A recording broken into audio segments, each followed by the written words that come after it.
Look at the color blue, right now on your screen. You see it instantly. It's obvious. It's just blue. But what if I told you that for most of human history, this color did not exist? Not that people couldn't see it. Their eyes worked fine. But their brains did not register it. Homer's Odyssey is one of the most detailed texts we have from the ancient world. It describes the sea over and over. He calls it wine dark, not blue, not even close. Homer describes sheep as violet, honey as green. But the word blue, it never appears. Not once. Homer wasn't colorblind. The entire ancient Greek language had no word for blue. And it wasn't just the Greeks. Every ancient language we have studied followed the same pattern. They had words for black, white, red, then yellow, then green. Blue is always the last color to get a name. The only ancient culture that had a word for blue? The Egyptians. And they were the only ones who could make it. They invented the first synthetic pigment in history, Egyptian blue.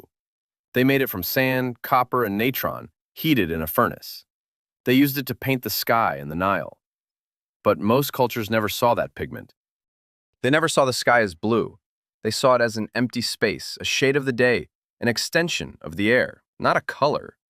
This sounds crazy. How could they not see it? But here's the unsettling part. Your brain does not see colors. It constructs them. Light hits your retina. That's physics. But turning that light into blue is a story your brain tells itself. And to tell that story, it needs a word. There is a tribe in Namibia, the Himba.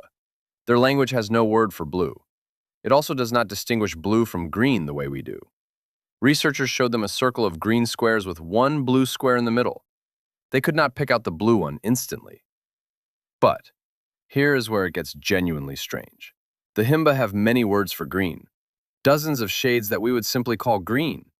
And when researchers showed them a circle of green squares with one slightly different shade of green, they spotted it instantly.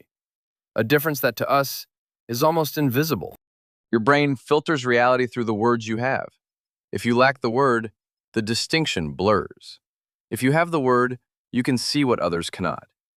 This is not poetry, this is neuroscience. It's called categorical perception. Your left hemisphere, the language side, literally talks to your visual cortex. It helps you sort the world into boxes. Blue box, green box.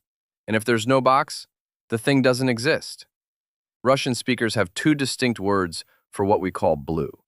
Goluboy for light blue and sini for dark blue. They are not shades of the same color. They are different colors. And when tested, Russian speakers are measurably faster at distinguishing light blue from dark blue than English speakers. Their brain has a box for each. The words you speak are not just labels. They are software. They install distinctions directly into your perception. Think about what this means for everything else. The emotions you can feel, the ideas you can think, the social dynamics you can navigate. There are emotions in other languages that you have never felt, not because you're incapable, but because you never learned the word that unlocks the feeling. The Japanese have komorebi, the specific way sunlight filters through tree leaves. Once you learn that word, you start seeing it everywhere. The world gains a new texture. The ancient Greeks were not primitive. They built philosophy, mathematics, democracy. But they never saw the blue sea. They saw a wine-dark mystery. And maybe they saw something we lost. Because every time you gain a word, you sharpen a distinction. But you might also flatten something that used to be rich and strange. The sky is not blue. It is a specific wavelength of scattered light that your culture taught you to call blue. Right now, as you watch this, your brain is running language software that was installed by your parents, your culture, your ancestors. And it is showing you a world that someone else named for you. The color blue is real, but your experience of it is not a window, it is a translation. And the wildest part, you didn't choose the translator. So the next time you look at the sky, ask yourself, is this blue, or is it just the oldest lie you were ever taught to see?